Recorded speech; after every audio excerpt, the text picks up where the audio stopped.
aspect from both your personal background and professional background do you feel qualifies you most to be a judge, and why? Sure, that's a good question. I think from the personal background, it would be my demeanor. I think I'm fairly well known as being a calm and level-headed and reasonable person, and I think that demeanor is very important in judges. Everyone's heard of the black robe syndrome, and that certainly can be a real thing. When there's been examples of it in the media over time throughout the state, and it's very important that judges remain calm on the bench, that they have a good demeanor, treat people fairly, and treat people like they would want to be treated.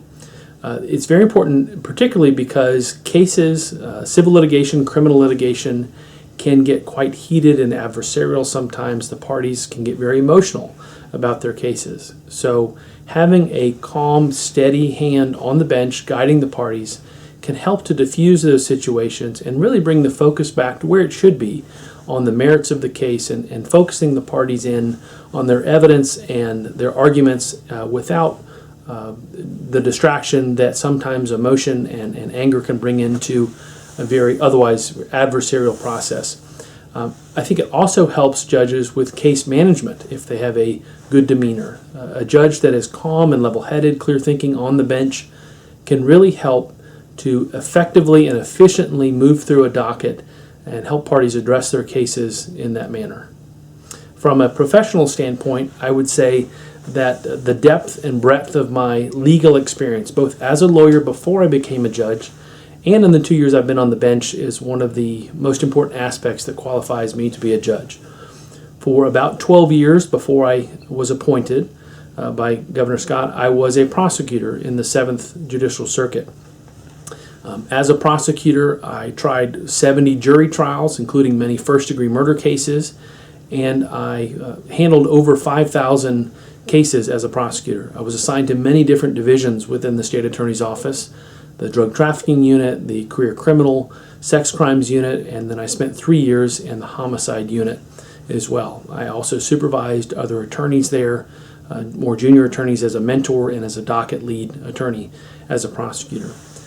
In addition to my experience as a prosecutor, I also did some time in private practice handling civil litigation. Although I was only there briefly in 2011, I did get a chance to travel throughout the state to handle cases down in Miami, in Tampa, and Orlando, and I really got to see a variety of judicial styles throughout the state, both good and some bad. And I think one of the great things that I was able to take from that experience and would continue to learn from going forward is I would take the best of those examples that I saw throughout the state in terms of case management, how the judge interacts with the lawyers and with the parties, and that's part of the depth and breadth of my experience that I would continue to bring with me onto the bench.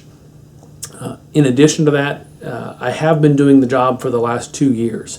So I have over 2 years of practical, on-the-job training and experience that will help me continue to serve the public as a county judge.